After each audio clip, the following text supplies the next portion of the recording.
Welcome to the Imposter Syndrome Club. I'm Alice Edie. I'm joined, as always, by my incredible co-host and friend, Jessamy G. Hello, Jess. Hello, beautiful Alice. And to kick off, just to acknowledge that we're recording this today, as we always do, on Wurundjeri land here in Naarm, Melbourne.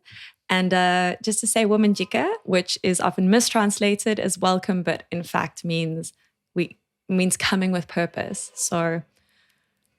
So what's our purpose today? What are we doing? Well, my purpose this week has been like just getting out of bed and through the day. That has been the best purpose I have been able to come with in the last few days. I was looking at your eyes as I asked that. And in my mind, I'm like, what a fucking dick move to ask. Hey, Jess, what is our purpose? Like on earth in this life?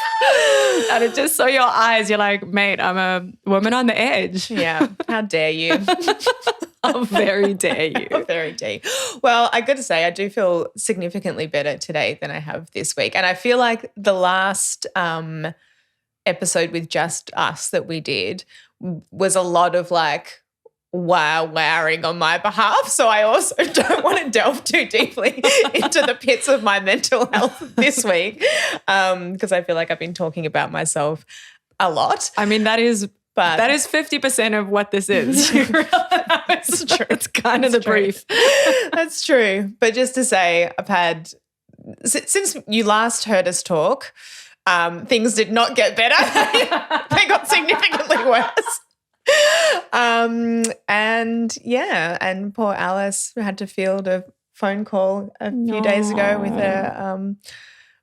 with a I don't know. What would you call that? Well, what you called it in your Jess sent me a warning text before the call and she goes, it's going to be a messy Jessamy.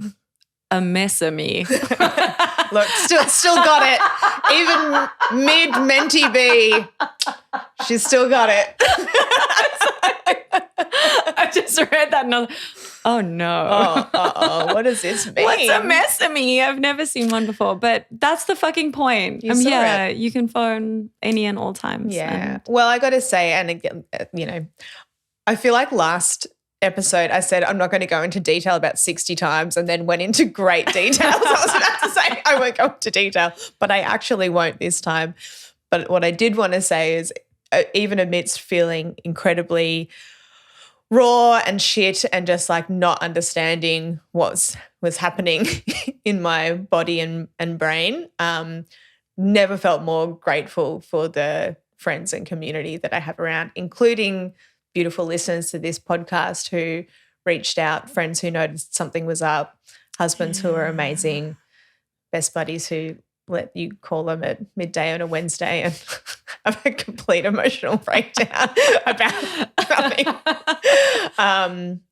So and being able to see that even at the time, sometimes you see those things in hindsight and you're like, well, that was a shit time, but at least like, I feel good about the community that I have around me in hindsight. Like even at the time amidst feeling horrible, I'm like, this is pretty awesome to feel just really, held and loved by the people you are around held me. and so loved. And it's interesting just hearing the word community come up a lot. I feel like that word has been circling for a while now. Us individually, this podcast is definitely about community, but it just like wasn't, I don't know, like I feel like it was a word that I did not use my entire 20s basically.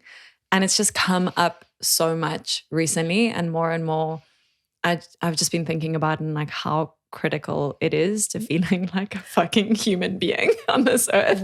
I'm smiling like this because my little just for a peek behind the curtain for our listeners, we generally don't plan what we're going to talk about on these episodes. Shock horror. I know. I mean, it sounds so incredibly never tell. pre-planned and structured.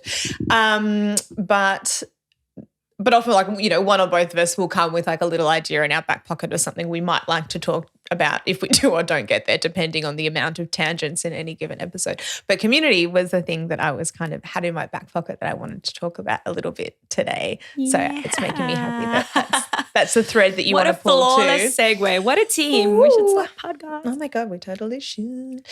But yeah, it's interesting as well because I don't think I really had like a solid understanding of what that kind of felt like as an adult. Like I suppose growing up, like there would have been the feeling of community, you know, around school and our neighborhood and that sort of stuff. But I guess like kids are dumb, you know, you're not like, I'm reflecting on my gratitude for my community. Kids are dumb. You heard it here first, folks. I can't imagine there are any parents who would disagree with that statement. But as in, like, it's just the water that you're swimming in, right? Like, so it's not like you're sort of deeply reflecting on the community that you do or don't have as a kid.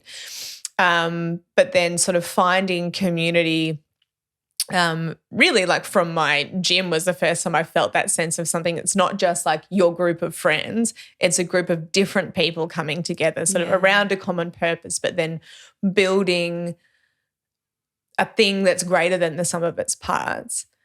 But I was interested to know what you think. Like what are the conditions that create community? Like what does it Oh my God. Yeah, what are the conditions that create community? Good question. And what does it like mean to be part of a community? Yeah.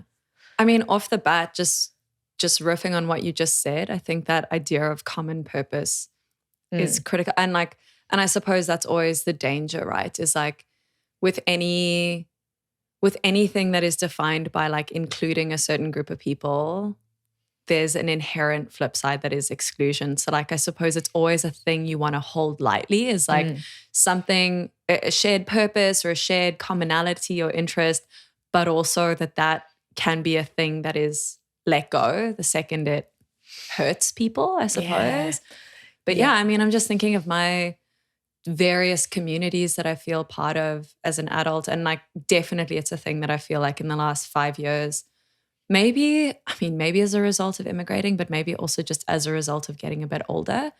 But how fundamental, like immigrating and then moving to a new place and building those from scratch, and just having this like deep sense of appreciation for what it feels like to belong in different little pockets of people. And yeah, I don't know. Can I tell you about, this is a fucking very loose tangent, but community is. So I moved, as you know, into an apartment with Tom, my partner, last month. And it's been amazing. There have been obviously like, we can call them hiccups. Go on. One of which is, so I share a dog, Maggie, the world's cutest fucking spoodle. I share her with my ex. We get a week on, a week off, and we do a Maggie exchange on Mondays. And so Maggie's needed to adjust to living the apartment life, which comes with a whole lot of complexities. Also, like Tom has never had a dog before. There's no garden. So there's like a lot of like working out the dynamics of like having this animal in our space. But one of the things that started happening a while back was like we'd come home from being, I think, in a movie or something, and there was this angry note taped to our door being like, your dog was crying the entire time you were out. Deal with this. I know, which is so shit because also by default, this is happening when we're not there. So we had no idea. And it's obviously distressing to imagine that she was distressed, firstly, but then to know that this has now been upsetting neighbors, like, so that feels icky as well. Yeah. Anyway, so we're like, fuck, did a whole lot of things, put on music when we left her. And then a few weeks later, like we thought we had it under control. And then a second note came. Same person, same handwriting. By this stage, it's getting bigger. It's more in caps. And it's like, there's like 5 exclamation marks after each thing. So it's like angry, which like that feeling of also you've had a great night and you come home and it's just like someone's yelling at you. Yeah. Ugh. It feels horrible. And then we finally had a third one the other day and it was like, well, I'm going to report you to the council, like massive whatever. So it's been a whole thing. So to deal with this, I was like ringing on the doorbells. I was like, the only way to do this is in person because this person didn't leave their house number. So I'm like, it could be anyone, or it could be if one person's hearing it, then like a whole lot of people are potentially hearing it. And obviously I don't want to be that neighbor either. Yeah. So I was like, cool, listen, you need to be a human, ring on the doors and just like be a face and explain she's new, she's settling in, like she'll chill, don't worry about it. Yeah. And in the process of doing that, so it was all of that context to say that I was kind of forced into meeting my neighbors is where I'm going with this, right? Like, so fucking knocking on doors, hi, so sorry, has this been disturbing you? And pretty much without exception, everyone was like, firstly, like, no, we have no idea what you're talking about. That's great. And I was like, oh, thank God. And secondly, like, so lovely. Yeah. Like, so fucking lovely. And it just, I was noticing that the difference it made, like, firstly, how sad it makes you to come home to find a message from a neighbor that is negative. Like, it feels bad. Yeah. And I mean, like, who also, fuck you, who even cares, right? But also, like, you do care. It matters. It's a horrible feeling as a human, which is like, we're pack animals.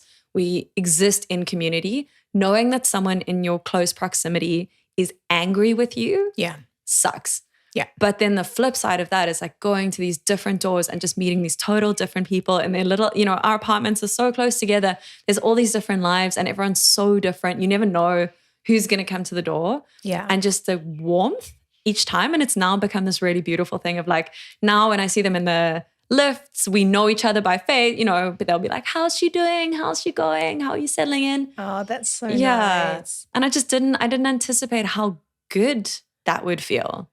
This is a thing that I know that we've touched on a lot, but the thing of like the thing that you need is not always the thing that you crave. Yeah. So it's like if you said to me like, it's going to be a really good idea for you to go and knock on all the doors in your building to meet all your neighbors, I would have told you to go and fuck yourself. I cannot even tell you how little I wanted to do it. Like, I was like my whole body was like, fuck this. But evidence also tells me that like I would say 100% of similar situations in the past, whether it's been like having to, you know, call people that you didn't know about a certain thing, or basically human to human contact that you're like, I don't know what's going to happen on the other side of this. I think that's what we're scared of, right? Like we're scared of feeling uncomfortable. We're scared of the unknown. We don't know who's going to open the door on the other side. I think a lot of the time we get scared of not being able to understand each other. Like what if I can't communicate with them properly, then what's going to happen? But yeah, I think probably 100% of the time a situation like that has come up and then I've done it. I've been like, oh my God, people are great. I'm so glad I did that. It literally, I was like glowing. The other day there were 2 doors left that I hadn't rung. So I'm like, I know that the letter writer is 1 or 2 of these. So like every time I've been knocking, the statistical odds of it being that person are getting higher and higher, right? Yes. So I was like, this is now 50-50. And it ended up just being like the loveliest woman. She was like, she'd just come back. She was in scrubs. I think she's a nurse. And she lets me in. Firstly, she had a dog in there and she was giving me like tips. She was showing me what she does. Like she gave me like a whole tour of her apartment and shows me what her dog does and how she soothes it and whatever. Wow.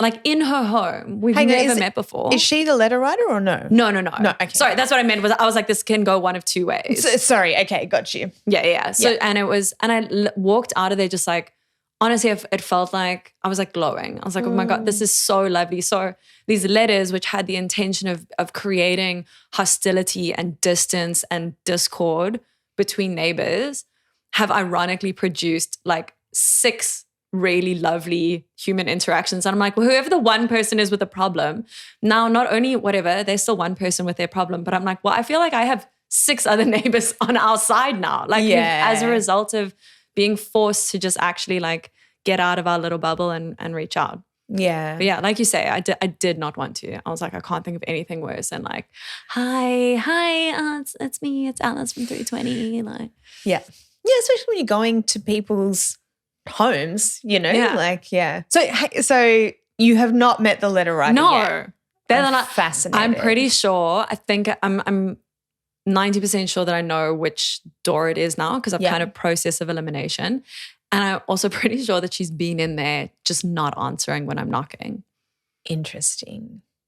But then again, I have now all kinds of theories. It's just and obviously it's easy to like build this person up as an enemy, but when you initially said the woman in scrubs who I had misinterpreted for you that was the letter writer. Oh, sorry. I was like, oh, well, I mean, you're a nurse, you're doing shift work, sleep is so important. Yeah. No wonder she's pissed. That makes total sense.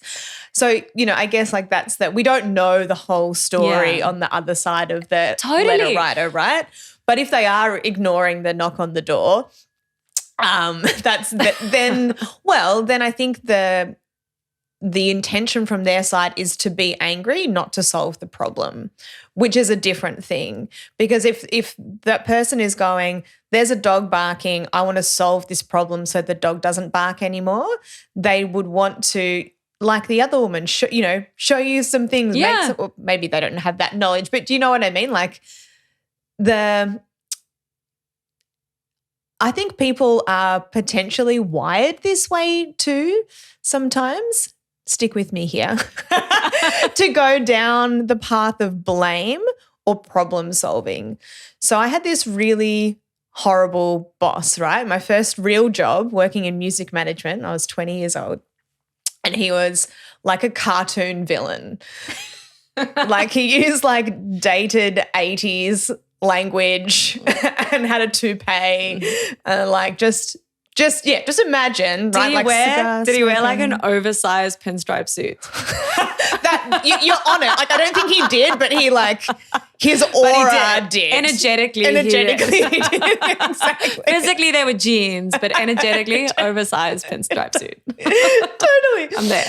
And he was a known asshole. Like he was famously horrific. People went through like working there. The turnover was insanely high. I somehow managed to work there for 3 years. I like thought that was some sort of like something I should be proud of at the time. But in hindsight, I'm like, you fucking idiot. You should have left after a month. You were miserable. Anyway, we learn, we grow. But one of the things that made him so difficult and miserable to work for is that whenever something would go wrong, which it would plenty because we're working with touring artists, so there's a lot of, you've got travel, you've got equipment that's moving back and forth, you've got, a whole lot of different teams of people to manage essentially. Plus you've got a lot of big egos, you've got, we were management, you've got agents, you've got other managers, you've got artists, you've got band, blah, blah, blah. There's a lot of, it's basically shit went wrong all the time is what I'm saying. That was your job, also, to manage that. You've got this 20-year-old idiot trying to work out how to do this job. But when something would go wrong, all he would want to do would be to find out who fucked it up and blame them and do nothing, right? So, and it was interesting, and speaking about community, actually, that's quite a nice tie-in, is that while I worked for him, basically I worked really closely with all of the other people like the tour managers and the crew and stuff behind the scenes to actually get shit to happen, because if I followed what I might not say his name, to follow what my boss asked me to do, would never get anything done, right? Yeah. So we had to, he'd be like, let's find out who did it. And then behind the scenes, be working with all these people to be like, it doesn't matter where the fuck up came from, let's work on resolving it. Whereas he would be going, don't fucking do anything until we work out whose fault it is. Yeah, we need to nail someone to the fucking cross immediately. Which is pointless and unproductive because sometimes it's someone else's fault, sometimes it'll be our fault. It doesn't matter. People fuck things up all the time. It happens. Yeah.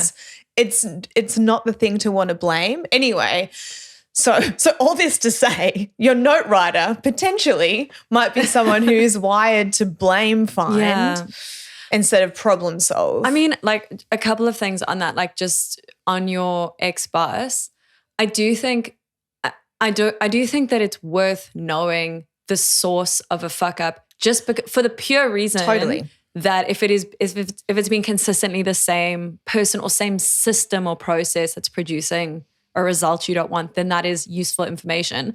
But that is like, it's the wrong order of things. I feel like first we solve the problem, then we collectively sit down, and it's not like the word blame should never come in there. It's like at some point there's like a failure point in the system. I feel like it should always be the system, not a person necessarily. It's like that we've got processes, we're all working in a system. Where is the failure point? How do we help the person who's got ownership over that to deliver it better. Because like, yeah, pointing and like shaming someone, like needing to make someone feel like shit, which is what blame is. Yeah. I mean, that's not helpful. Well, 100%. And so that like finding out where the mistake happened, of course, like that's part of the problem solving. You can't solve the problem until you know where it went wrong.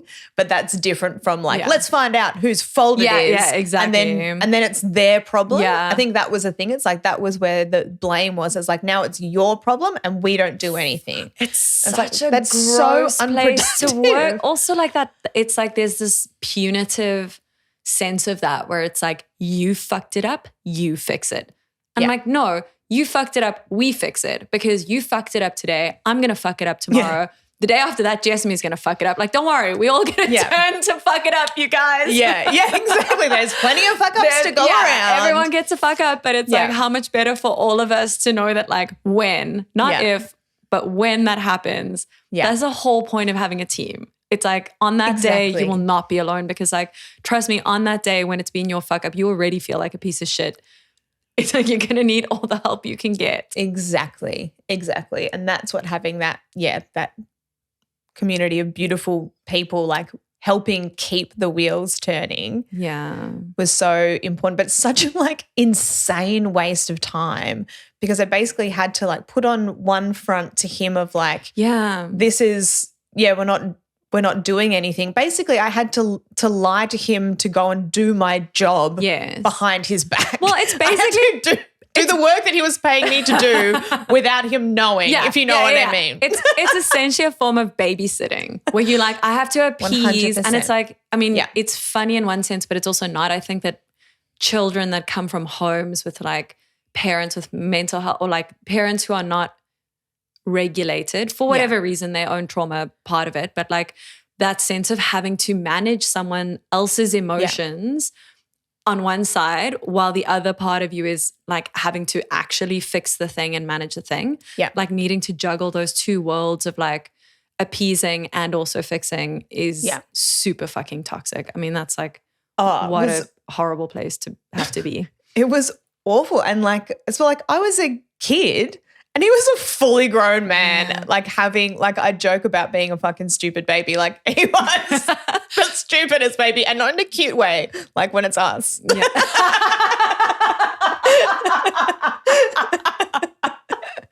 In a like full on toddler. Like I think I saw him like stamp his feet. You know what I mean? Like that. And he would also like get like right up in your face and like it was awful. Listen, but I'd never had a proper job before. I didn't know. Also, I'm going to add all the caveats of like, I am in no way a qualified psychologist.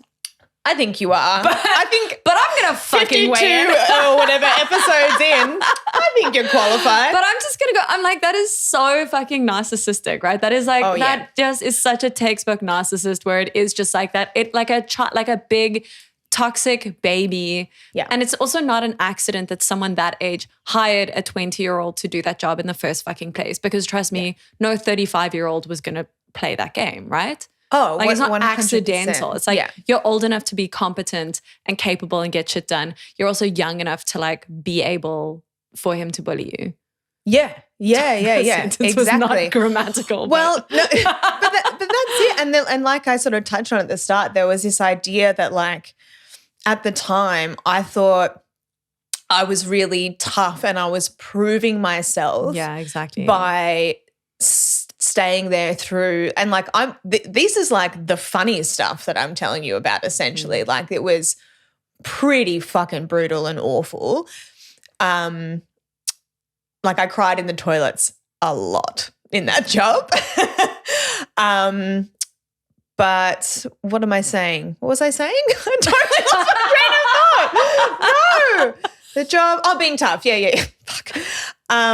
It's only, you know, with some space and maturity and whatever in hindsight, you're like, no, like the tough thing to do is to leave that job when you're like, this is not a healthy way to treat people. This is not how you act anywhere, particularly not in a workplace. Like that is the cool and tough thing to do. But and it was also spurred on by him and other people in the office that was sort of like, the longer you kind of lasted, because people would generally last maybe a couple of months in any role there. So it was sort of like the longer you lasted, the more you became this like, I don't know, you were sort of like, oh yeah, she's been with Ralph for 18 months. She's fucking tough. Yeah. You know, that he would perpetuate, that like other agents and stuff you worked with would perpetuate, and you're like, yeah, I am tough. But this is but I wasn't tough. Yes. I was, like, as I said, like crying in the toilets a lot. Yeah. Sometimes couldn't get out of bed to go to work because I was so scared of what was going to meet me on the other side when I arrived there, because he was so volatile. That like there is nothing cool or tough about that. No. But that's the sort of narrative that I bought into. I would just like to at this point blame the Devil Wears Prada, because it's that exact fucking bullshit mentality. And it's also that kind of mediocrity. And that's what it is like deep, deep mediocrity on his part. And on some level, like an unconscious awareness of that, like needing to masquerade itself as like difficult genius. Yeah. And it's like cultivating this persona of being erratic and unreasonable, because there's like a weird narrative around like, maybe it's not because he's a mediocre fucking no one. Like maybe it's because he's a genius. Yeah. No. No one mistook him for a genius. But it's interesting you say that about the Devil Wears Prada, because the first time I saw that, I did not laugh once. I left that feeling sick, because I was like, it's my actual life. Like this is meant to be like an exaggerated movie version of a thing. I'm like, I have been in some of those exact situations pretty much. That time you were at Paris Fashion Week? Exactly. Yeah. Exactly. And then I ate carbs. It was awful. No, but like the travel, when she's like, just make it happen. There's a storm, and she's trying to book a flight. And she's like, no one's flying because there's a storm. And the boss is like, we'll just make it happen. Things, I mean, obviously not that exact situation, but things it's like, I actually cannot control the weather. Like it doesn't matter how much you want this to happen. I cannot make it happen. And it was things that were that ridiculous. He had this like, I think the funny thing as well is he worked with famous people and he thought that he was famous. I'm like, dude, no one knows who the fuck you are. Also, still, who the fuck cares? You can be as famous as you want. Like that still doesn't give you weather changing rights. It doesn't. But I think like the funniest thing about it is I think that like most people who were actually super famous wouldn't even be that unhinged. Yeah, exactly. Do you know what I mean? Like, it just makes it funnier that it's like you have actually no fucking like social cachet here. Like no one knows who the fuck you are. Well, this is where I'd just like to say cocaine is a hell of a drug. I can't remember which comedian that's a reference to, but that's not my line. But yeah, I mean, like that is also, that's like on Chappelle's show. It's fucking full on like, it's like narcissism, sprinkle some coke in there, and that's the kind of. That's what you get. Yeah. You know what's so interesting about him too is that he was one of 4 siblings. So two boys and 2 girls. And his brother, who I knew quite well because he did like sort of quite a bit of work, like odd jobs and stuff around the building, and I don't know what he did, builder or something, I don't know. And his 2 sisters, who I knew reasonably well as well because they'd come in and stuff. So he obviously nightmare of a human person, narcissistic, horrible, evil asshole. His brother, one of the most beautiful people you'll ever meet. Yeah. So kind, so lovely. Like when I eventually left there, he got in touch to basically just like be like, if you're having any trouble looking for, like we could always find something for you to do with us. And basically just like, I know my brother is a piece of shit and I'm so sorry for everything that he's put you through. The 2 girls, one of them just like Ralph, the other one, it doesn't matter. One of them just like Ralph, the other one's just like Bruno, like insane. Wow, good egg, bad egg. Isn't that weird? Yeah. Isn't that weird that like how genes sort of move around and like what is it? They all grew up in the same house. Like what's happened to make I wonder if within that dynamic, is it like, do the two sweet ones know? Like, do they exchange knowing gifts, knowing looks at Thanksgiving or whatever? And do the two dickheads not, like, do you think that they see their shit in the other person? And if so, No.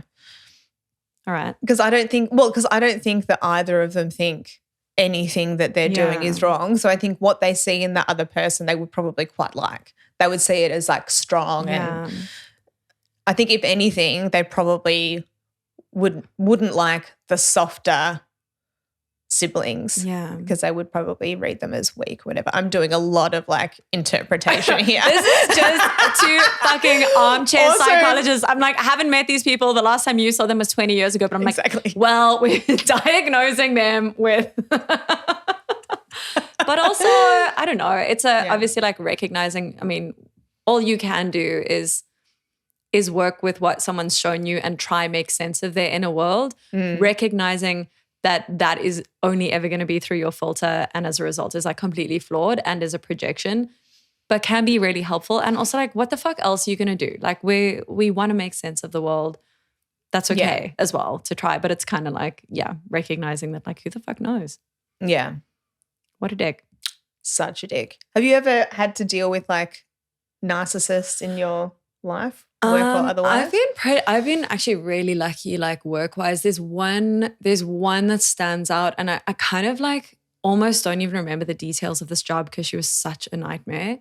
But it was when I was in uni still, and I used to do some tutoring for kids, and I think I was I went there I think as an English tutor, but then ended up teaching kind of doing a bit of everything, like across the board with this boy who I think was about 10 or 11.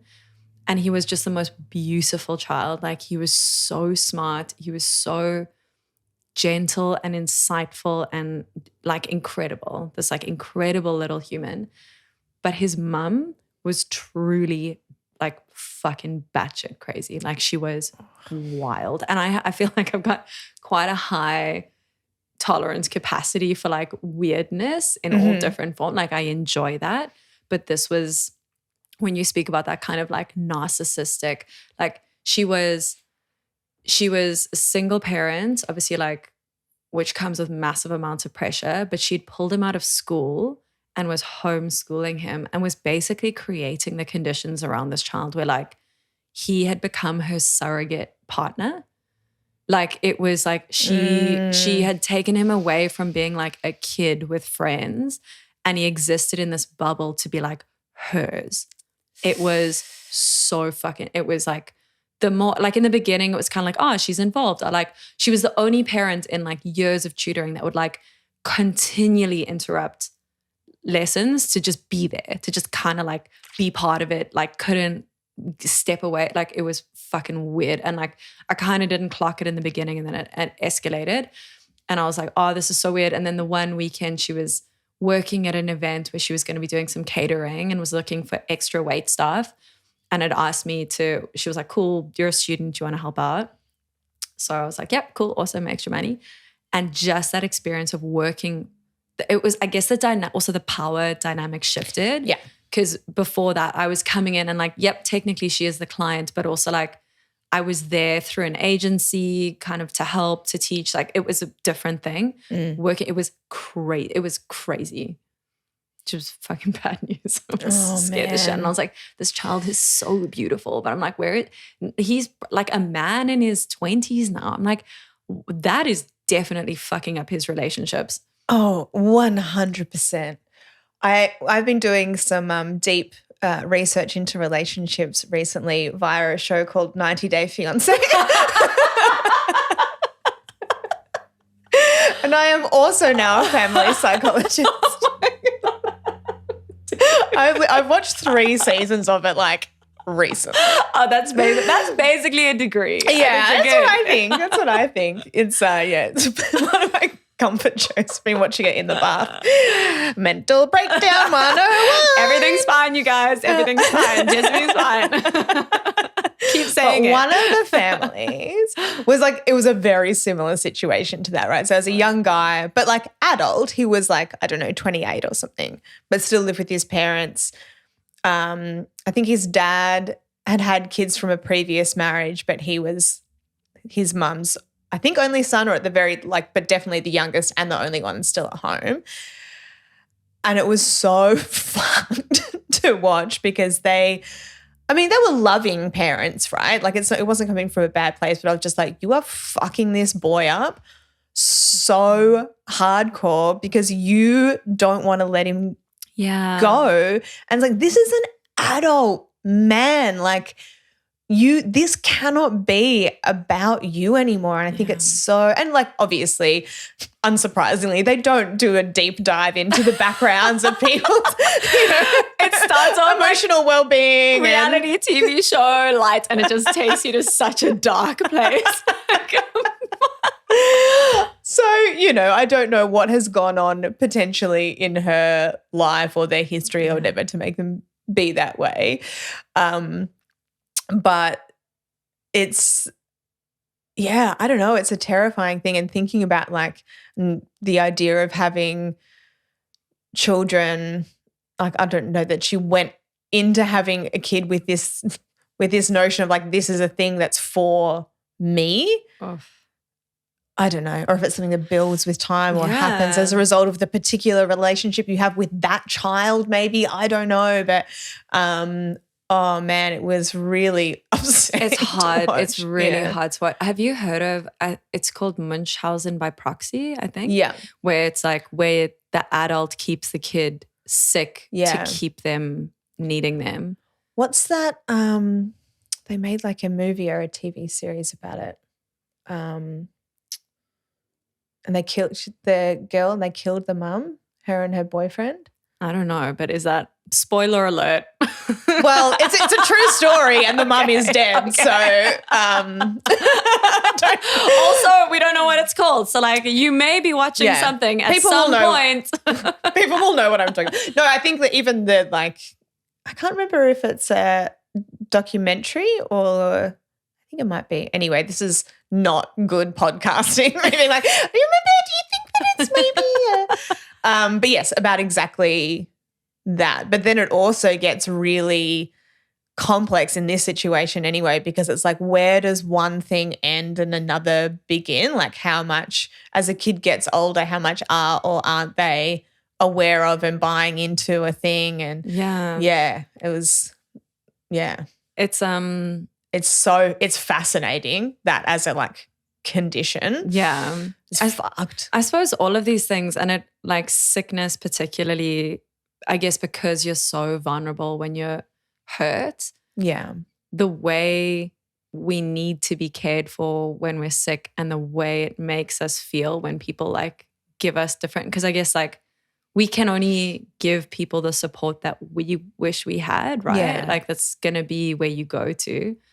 But it's really interesting. The other day I was chopping something and I sliced off the tip of my finger. Did I tell you about this? I sliced off the tip of my finger. because I gave you a Band-Aid or a plaster. As we call them. But firstly, it was just also really funny because it was not as dramatic as I made it sound, but you can see it like changed my fingerprints. That's a chunk. Yeah, it was like a piece of meat. I cut a piece of meat off my thumb, but then also didn't shut the fuck up about it for like 2 weeks. I'd be like, I think that's fair. If you cut a piece of your finger off, you can talk about it. Also, at least a week. Insist on showing people. Like I'm always that person, someone's like, something disgusting happened and I'm straight away like, do you have a photo? Can you show me? I want to see. Or if someone's like, Jesus Christ, that stinks. I'm like, what stinks? It's like, I know it's going to be bad, but I need to know. I'm like, the more disgusting any of it is, I'm like, oh my God. Yes, please. Anyway, so I cut off part of my thumb. It's okay, guys. I'm fine. I've made it. I've survived. But as it happened, it was so I was like chopping, and then there's that the skin came off, and it was kind of like there's always this lag when you cut yourself. There's like the incision, and then there's a moment. There's like this pause where your brain is just, it's like the dumbest brain. It's just like, duh. I was like Homer Simpson. I just like looked at it and I'm like, ooh. And And then it like blossoms with blood. Like, you know that like it literally just like blooms this vivid red. Yeah. And there's like a moment where it's quite beautiful. And then it just keeps coming, and then there's too much, and then your there's, and then fingertips there's are the blood everywhere. worst And I'm as like, well for bleeding. yeah, exactly. Yeah. And then it was so funny because I also like I knew it was fine. I was like, actually, I just need to wash this and put a plaster, or otherwise known as Band-Aid. I'm like all of this, my brain had already gone there, but before doing that, like the animal in me or the child in me or who the fuck knows, I'm like, I just had to go show Tom. Like it did. I would have done that. Like too. it literally, and then I was like laughing in my own head because I was like, to what end? Like, do I expect him to perform surgery? Do I need him to clean? Like, No, because what am I doing? But I'm like, no. I wrote that exactly. But you want to show him when it looks its most dramatic. Yes. Yeah. Because you want him to, because it's not like you made it bleed more. No. But if you go and wash it, he won't understand the full extent of what has happened. Exactly. Or how brave I am. Exactly. Or how much of a big good girl you are. Yeah, exactly. But like it was so, even as I was like walking to him, I was like, to what end? Like what in fact is happening there? But then I like show him, I just present him with this, like it was like flapping like a little trap door into my meat. And I'm like, look what I did. And he's like, okay. And then like, which makes sense because from his perspective, he's now like being presented with this wound. Yeah. So he's like, all right. What do we do? Yeah. So he was he like gets up, takes me to the bathroom, is like washing it, is putting on like a Band-Aid and stuff. And then I'm like freaking out that he's doing that. I was like, I've got like, it's fine. I can do it. It was so hard to just like let someone dress that wound. Yeah. Which was also just like, what did I want then? Yeah, exactly. Exactly. I was like, look away. No, look. Attention, stop. I just had a memory with, this was like my like late teens or early 20s boyfriend. I don't know why I did this, but I sneezed. I sneezed into a tissue and then I showed it to him.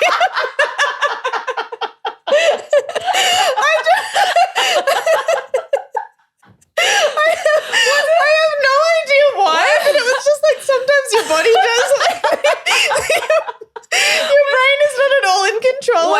Was it like a weird color? Well, I don't think I'd even. I think I like sneeze. If you're watching the video, you can see this reenact. I'm like sneeze and then looked at it and then presented it to him like a piece of calligraphy.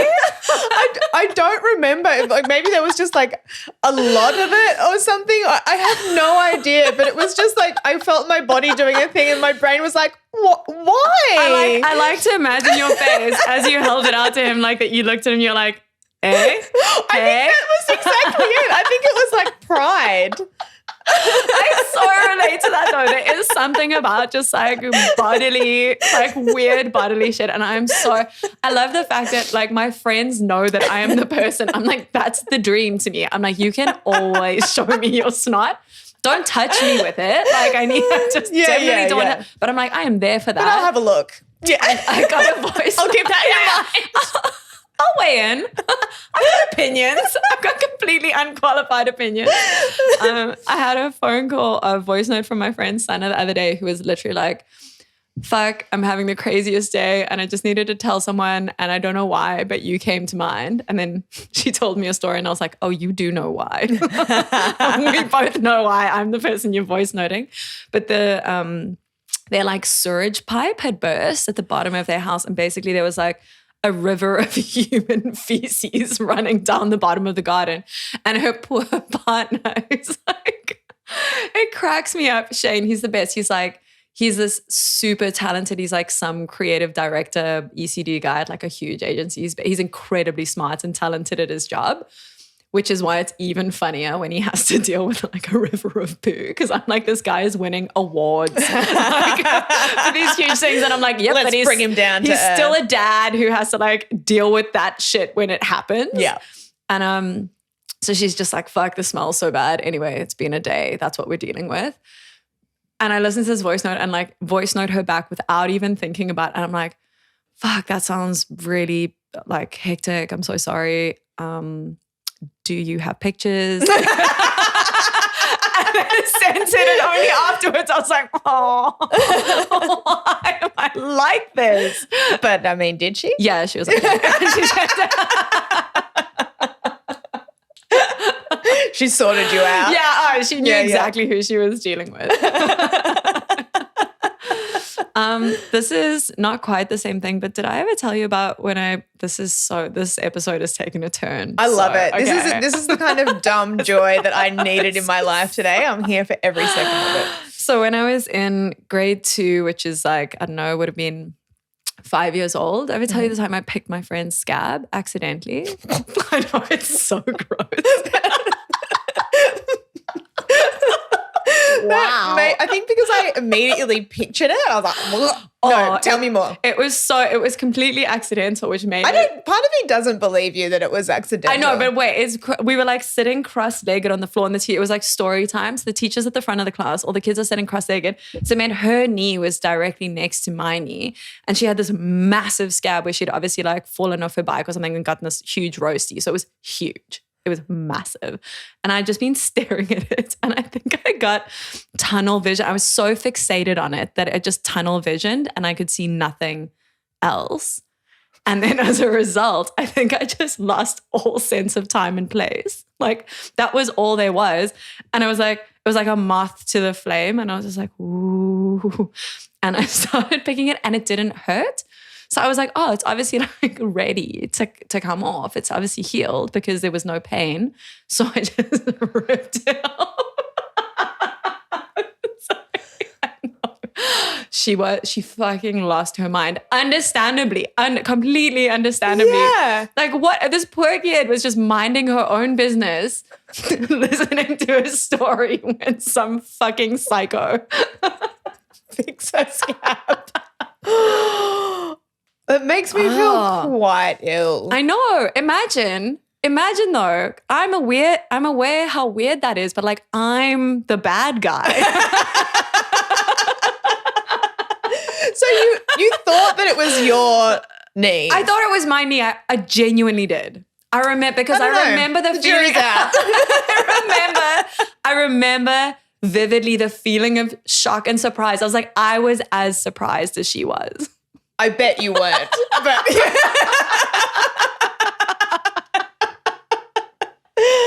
oh no! Did you stay friends? Yeah, for a while. It's hard to come back from that.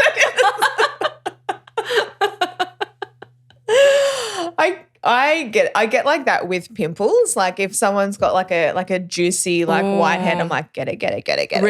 Do you squeeze like Dan's back pimples? He doesn't really allow it. Okay. But I would 100%. When he's sleeping, you've kind of like got to choose one, and you're like. Luckily, he doesn't have a super pimply back, so that's good. But it's like, if I have I have to. I know it's not necessarily the best way of approaching things, but I must pop it immediately.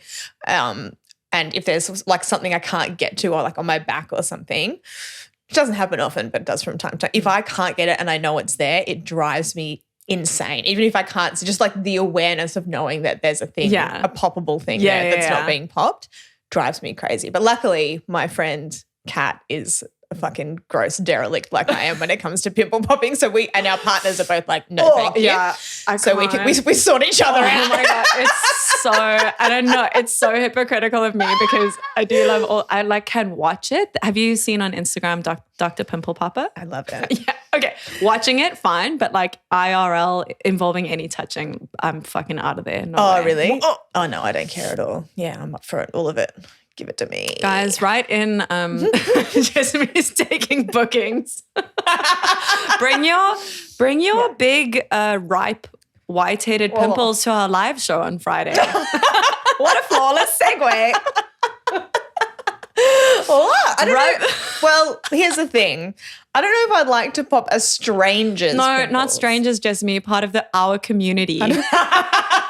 What a perfect full circle. I'm sure any of you has become to the live show will have the most beautiful perfect pimples that will just be Please. like little rosebuds. Do smear mayonnaise all over your bodies this week in preparation. So how are we feeling about pig cake?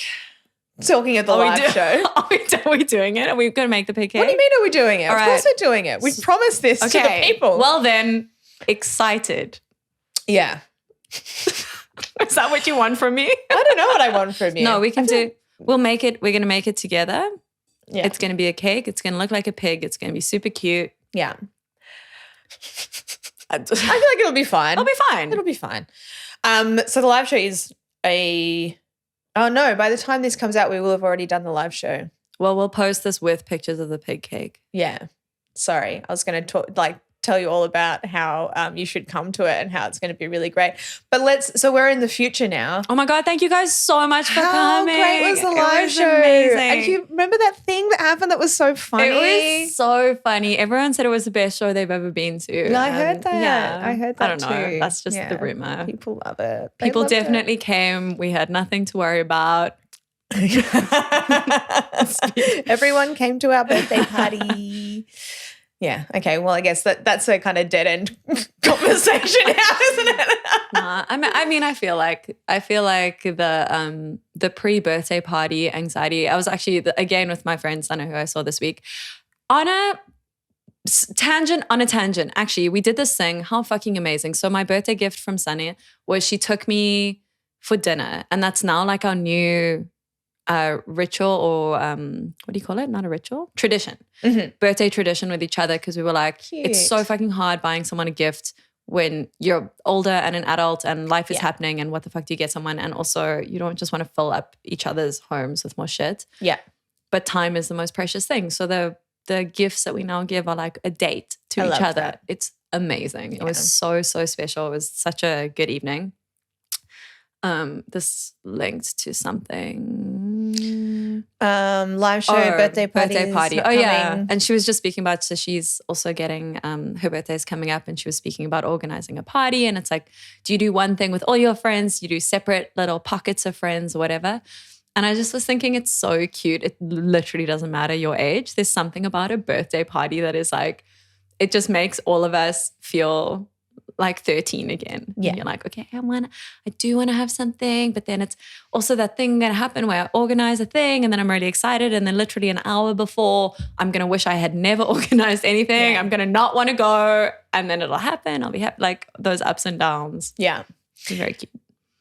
As we've spoken about a lot recently, having both had birthdays recently, I love a birthday. But it's funny as well thinking of that, like, and I get the same feeling, like excited, my birthday party. But because we're adults, for like everyone else involved in that situation, they're like, oh cool, we're going to this place on Saturday for Alice's birthday drinks. Yeah. Like the end. Yeah. They're not like, there's no like added excitement about the birthday party. It's just you. It's so true. You've never been like, oh, we're meeting at this bar for like Kat's birthday. You're like, oh my God, what if no one comes? It's Kat's birthday drinks. You're like, Kat. Like, oh, cool, whatever. Because you would get kind of excited. Remember like when birthday parties as a kid was like the biggest like social currency that you had. Like going to other people's birthday parties, whether you invite someone or not to your birthday party was like a big topic of conversation. Did your parents make you invite everyone in your class? Fuck no. Oh. But no, I don't think that was really a thing when we were kids, but we never had big parties either. Like I think, you know, if I remember birthday parties in like primary school aged, I don't know. I doubt there would ever have been more than 10 kids there. Okay. Yeah. Do you have a favorite birthday party that you remember that you were like? No, I actually don't have super strong memories of like any childhood birthday parties. I've got like a nice like amalgamation of like mum would make a nice cake, there'd be lolly bags and kids, but I don't remember any like specific thing of like, oh, my 7th birthday party, we all dressed up as fairies. It was amazing. Yeah. Or whatever. Yeah. Yeah, I also don't. I seem to, as a kid, my memory of my birthday parties was like, it would almost take me by surprise that it was my birthday party. Like, I think as an adult, you feel such a strong sense of hosting at an event. But as a kid, you're just like, oh, it's a fun day is happening. And then halfway through the fun day, someone calls you and there's a cake and it's this time around, it's actually just your cake. Yeah. And then you finish blowing out the candles and then it's immediately like done again. And then you're just Yeah. back to being a kid running around doing kid stuff with other kids. But there's none of that. Or I certainly don't remember any of this self-consciousness that comes a bit later. No, I definitely didn't. Well, actually, even like I've not really been someone that gets super nervous about parties or about birthday parties or people coming or not. And I think it's mainly because I've had like a close like core group of mates who are the funnest to me. So I'm like, if no one else comes, the funnest people are here. And also probably because particularly when I was younger, I think I was not a good host. So I didn't worry about being a good host because I just wasn't one. Like I would just like sit in the one spot. I'm like, it's my birthday. Cunts can move around me. Yeah. I'm the birthday queen. And again, back to our previous point around like for everyone else, it's just people at a bar. So they don't care They anyway. don't care. Yeah. Exactly right. Yeah, no, that's one thing I've been pretty grateful not to have for the most part. Like I think there's been like maybe more in recent years where it's been more like you've got different pockets of people coming together and just wanting to make sure, and people are more likely to come on their own, for example, like, one person, from a pocket over here and a pocket over there. And it's not like wanting to over-engineer something, but also wanting to make sure that someone isn't accidentally just like sitting by themselves looking at their phone because I'd forgotten to introduce them to someone. But look, I mean, everyone's fucking adults, right? For the most part, that person, if they're brave enough to come to a thing on their own, they'll just introduce themselves to the person next to them. Like they got it. Or they'll just quietly leave. Yeah. Also fine. Also an option. It's always an option. To do with events, last night I went to Lissy, who has been a guest on this podcast, one of our first guests, or one of our early guests.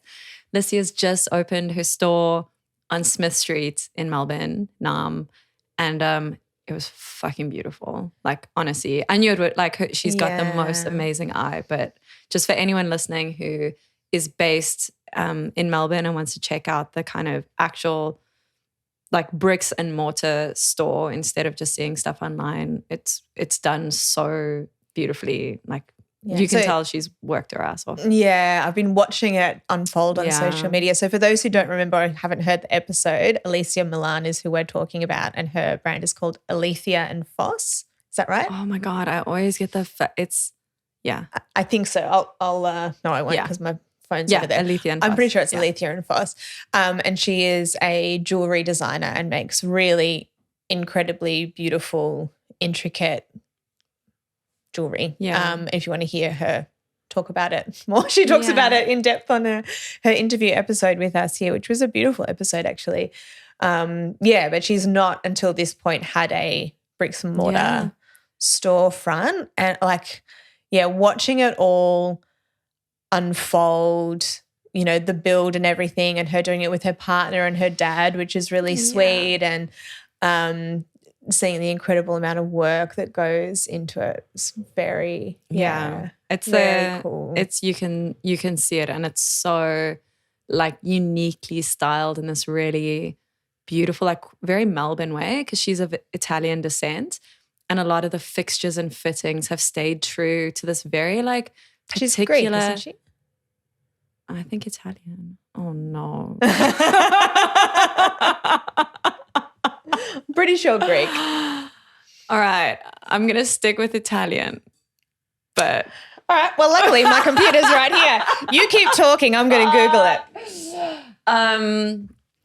And just like the fixtures have got that like beautiful, like they're very like 1970s, but quite like 1970s European Mediterranean sort of aesthetic, like in a contemporary Melbourne setting. Like it's just so cool. And you could like her partner Kyle works, he works in fabrication and manufacture. So like the two of them have literally basically just like not slept for 3 months to build this space, and it looks amazing. Yeah. I'd love to talk to them. Maybe we can have them both on at some point. Like having done quite a bit of work with Dan, like we do video work together. the very like interesting and unique dynamics that exist when you're doing work with your partner where you don't emotionally regulate yourself in the same way So you would true. working with even a friend that you know really well. Sorry, I'm trying to Google and have this conversation at the same time. But yeah, I would love to, and I know that she also, as she fucking should be, like is very strong about how she likes things and very particular.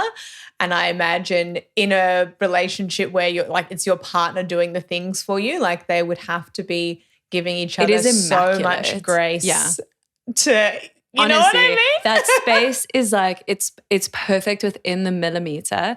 And even last night when I was there, so she's installed these beautiful kind of mirrors along the wall. They're these old archways that have been bricked in, and they've put mirrors up on that. And then where the jewelry was displayed, some of the necklaces had these tiny little price tags just hanging from the back. And obviously because there was mirrors behind them, you can see the price tag like reflected. And even at the opening, surrounded by all these people, and there's champagne and photographers and someone DJing and like all of this stuff is happening, Lissy is still like, we were like halfway through talking and she was literally like, she's like, I'm sorry, I have to stop this conversation. I need to go cut those price tags off. They're showing in the back of the reflection and they're just like disrupting the whole, these things are tiny. They were like half a centimeter. They were so small, but like just that attention to detail. I have so much admiration for it. Which would be why she's gotten to the point that she's gotten to now, you know, and I think that seems to be the thing that people love about her work too. Actually, I remember now in the conversation that we had with her, she was talking about loving doing compliance when she worked for a big company within the fashion industry before starting her own brand, and talking about how much she loved doing the compliance work. And I was like, what the fuck? What do you love about it? And she said it's the attention to detail. Wow. So it's like that sort of that can be in how you set up your shop or how you make your jewelry or doing spreadsheets around compliance. Like that's the thing that she loves. Yeah, Isn't wow. that interesting? God, that's amazing. You remember that. Like we should I'm surprised too. Oh my God, we should go do like a retrospective. This is probably an off-air conversation, but also fuck it, it's happening now. I was thinking for the live show that's already happened, to have like tiles of the past guests, because we've got like such an amazing collection over the last year. But then also, just us as an exercise, I'd love to just go through and reflect on takeaways from each of those conversations. That would be super cool. I'd be so interested to know, because like that, like I think we'd remember such different parts of those. Yeah, let's do it. Yeah, well, on a like slow news week, let's go through them all. I'm like now hell bent on getting this correct. Lucy's heritage, because it says here. Born in the eclectic suburb of Fitzroy with mixed Italian and Greek heritage. Oh my God, perfect. So we're both right. We don't need a fight. The podcast survives another week. No collaborated divorces just yet. That literally couldn't be a more perfect, like. We're both right. Everyone's right. Everyone has their own turn. It's one of those things I'm just so sure that I'm right, and you were so sure that you're right, because we were both right. I was like, I don't want to be a dick about this, but also I know that I'm right. And isn't that a great life lesson to take with us today, that just because you are right doesn't mean that someone else is wrong? I love that. Isn't that we really salvaged this from zit popping, scab ripping, shit shoveling. What a teachable moment. That's what we're all about here on Imposter Pod. I'm really glad that this ended up being a fun, silly chat, actually. It's really, really what I needed today. And I know that, like, you know, in 2 weeks when this episode airs, future Jessamy that's there is going to be feeling a million times better. So, I hope so. But thanks. Yeah, for being there and for the giggles, and I feel fucking heaps better. And on the thing of like like we were talking about before, going and knocking on your neighbours' doors or having a conversation, the things that you need aren't always the things that you crave. There was a huge part of me, especially last night, when I was basically just like shuffling around the house crying and being like, I don't know how to do, like just like holding things in my hands that like were meant to be for making dinner and be like, I don't know what to, like what am I doing with these things? So much of me wanted to not do this today, but I knew that once I was here that it would make me feel so much better. And I also knew that if we turned on the microphones and it was an absolute shit show, that we just didn't have to do it and we could like have a cuddle and a friendship morning instead. Exactly. So anyway, thanks for being the best. Thanks to everyone, to my beautiful community out there for being awesome. And we hope you had fun at our live show and enjoyed all of the amazing things we said and did. Remember how funny apologies for the thing that I have to apologize for, probably. Imagine if we're cancelled now. I think, the world is so different. In 2 weeks' time, everyone's like, never talk about the imposter syndrome. But it just also just on that point again of community, like we were speaking before we press record around why we do this and the parts of it that make us really happy and the parts of it that are the work that goes on behind the scenes to make something like this exist. And we just were both struck by how fucking beautiful it is to have such a cool community of people and the messages that we've gotten and friends, listeners who don't know each other connecting through the podcast and finding friendship. Like it's the fucking best. And so thank you to everyone who listens. And if you think that there's anyone who could do with some shit talking in their ears, share it with that person. And just thanks for showing up. Yeah. Absolutely. Now, speaking of bodily functions, I desperately need to pee. Yeah, so let's end it there. Let's go. Bye. Thank you for listening to the Imposter Syndrome Club. Please follow us wherever you find your podcasts. And if you're feeling extra kind, rate and review. Or if you got any insights or value from this, share with a friend. You can also find us on Instagram @ImposterPod or online at impostersyndromeclub.com.